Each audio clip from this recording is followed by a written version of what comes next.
the Everest, the highest mountain in the world, the peak by which all mountains are measured.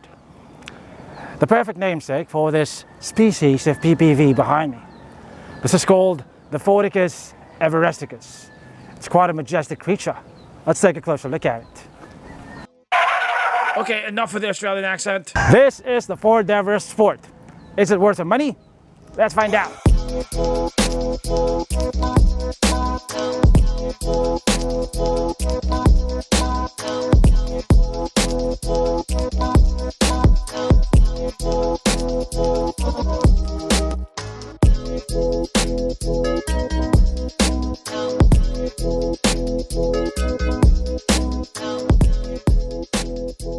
I think the Ford Everest is one of the best looking PPVs in the segment. When it's blacked out, it looks extra menacing. By the way, this may look like black, but it's actually deep crystal blue. Does it come in black? It absolutely does, Batman. It also comes in metallic silver and Arctic white. Whichever color you choose though, all the chrome accents will be blacked out. And this is more than just a Ford Everest with a couple of blacked out bits. It has a feature set that is unique to itself. In terms of pricing, the Ford Everest Sport slots in between the base model trend and the 4x2 Titanium. In terms of features though, this is much closer to the Titanium. So the grille is not just blacked out, by the way. It gets a different design that is unique to the Everest Sport. The headlights are LEDs with LED DRLs, and it gets halogen fog lamps. Also, one thing that's unique to the Sport is this lettering over here, which says Everest. This is not just a decal, it's actually embossed. The Ford Everest Sport is still the biggest PPV in the segment. It is 4,893 millimeters long, 1,862 millimeters wide, and 1,836 millimeters tall. To put that into perspective, it's about 4.3 inches longer and 2 inches wider than the Mitsubishi Montero. Its bigger size not only gives it more presence on the road, but it also translates to more interior space. Here on the side, everything is also blacked out. That garnish over there is blacked out. The wheels are blacked out, and not just the wheels, also the center caps. By the way, those are 20-inch wheels. And in the segment, only the Everest Sport, the Everest Titanium, and the Mu-X LS-A come with 20-inch wheels. The rest come with 18s. They're wrapped in 265 50 series Bridgestone tires. Here at the back, it gets LED taillights. This chrome badging over here has been blacked out. The Ford Everest Sport is the only PPV at this price bracket that comes with a power liftgate. So you can open the liftgate using this button over here, or you can use your foot to open it, like this. That may look gimmicky, but if you're carrying groceries, you definitely appreciate that feature. So in here you get 420 liters of cargo space with the third row seats up. So if you fold the third row seats down, you get 1,050 liters of cargo space. And if you fold the second row seats down, you get over 2,000 liters of cargo space.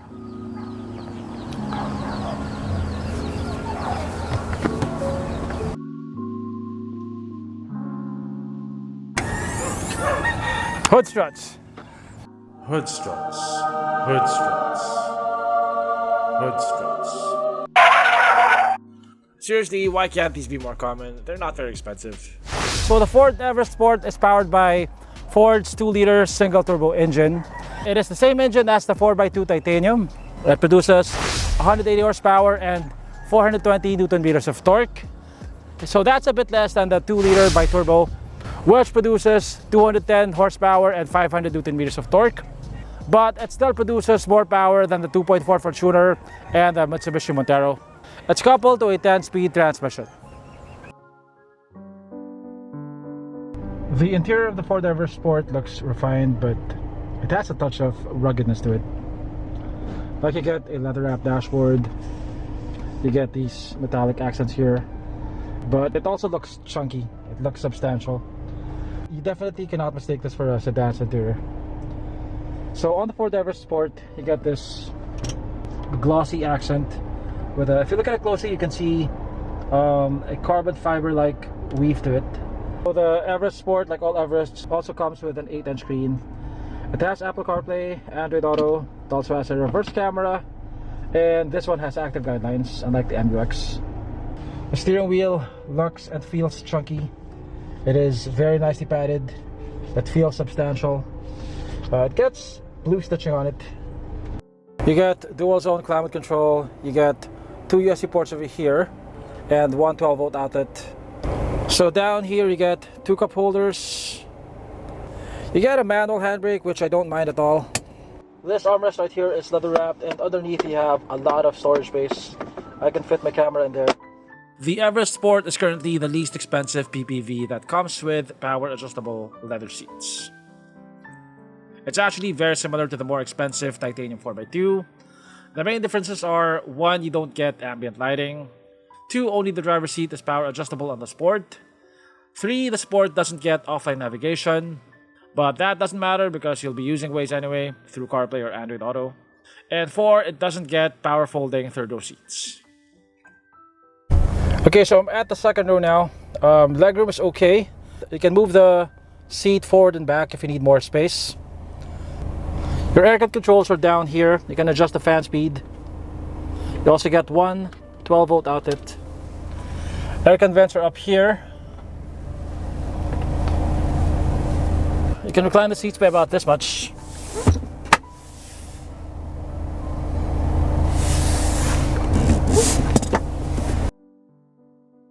Okay, so here at the third row, I can fit a finger on top of my head, but if I lean back, my head brushes against the roof.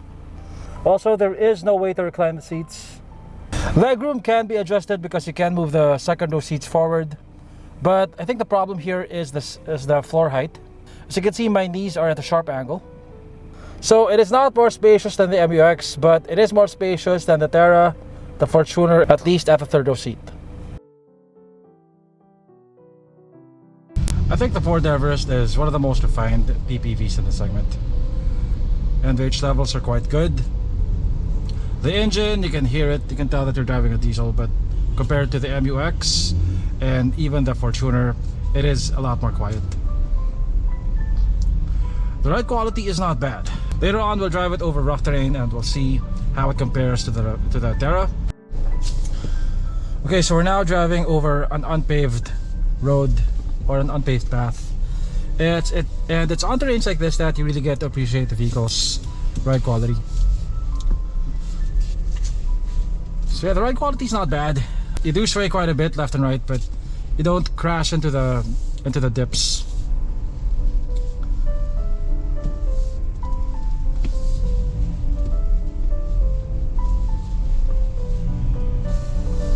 Let's take this at 20 kph. In terms of ride quality, It is right up there with the Terra. The Terra suspension might be a bit softer, but the Everest is not too far behind. So the Ford Everest has the lightest steering in this segment by a huge margin. It is very, very light at parking lot speeds or when you're stopped. Like, I can steer it with one finger when I'm completely stopped. Look at that. Among all the cars that I've driven, I think the Ford Territory has the lightest steering, and then followed by the Ford Everest. The steering is electronically assisted and it stiffens up at higher speeds. The suspension is very soft, which is good for absorbing road imperfections, but it tends to make the ride a bit wallowy, and when you step on the gas, it dives quite a bit. That's not really a major problem, and I think for most Filipinos, comfort is more important than handling. Fuel consumption is pretty good. I'm getting 10, low 10s or high 9s in the city. So in traffic like this, I'm getting about 9.8 kpl. In lighter traffic, I can get it up to 11. And on the highway, I was able to get around 16.7. And I wasn't hypermiling, I was driving normally. As for my likes and dislikes, this is something that's common on all Everests and Ford Rangers. This A-pillar and this part where the A-pillar meets the door, and also the side mirror. There's a huge blind spot there. The A-pillar is very thick, as well as this speaker assembly over here. Another one is this aircon vent over here, which is right next to my hand. And when I'm driving at night, my hand gets very cold. I like the seats, they're very comfortable. And you also get adjustable lumbar support, at least for the driver's seat. This has Ford's 2-liter single turbo engine, not the bi-turbo that you get on the top of the line model. And if you're coming from the bi-turbo, you can tell the difference, but I don't think it feels underpowered. Like if I step on the gas right now,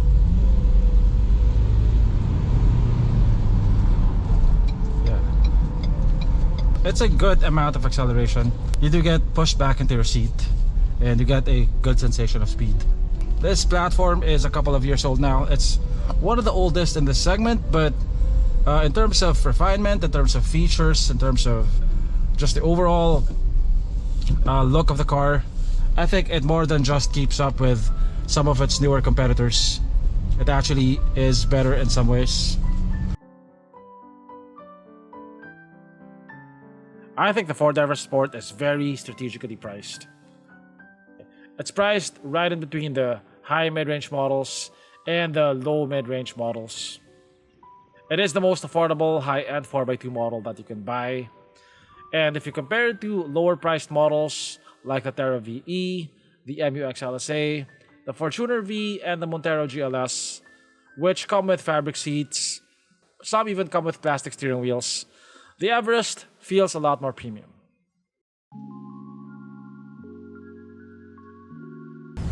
At 1.9 million pesos, I think the Ford Everest Sport is one of the best equipped PPVs that you can buy. I think it's also one of the best looking. The new Ford Everest might come out late this year or early next year. If you can't wait until then, this is not a bad choice at all. Thanks for watching, and I'll see you on my next video.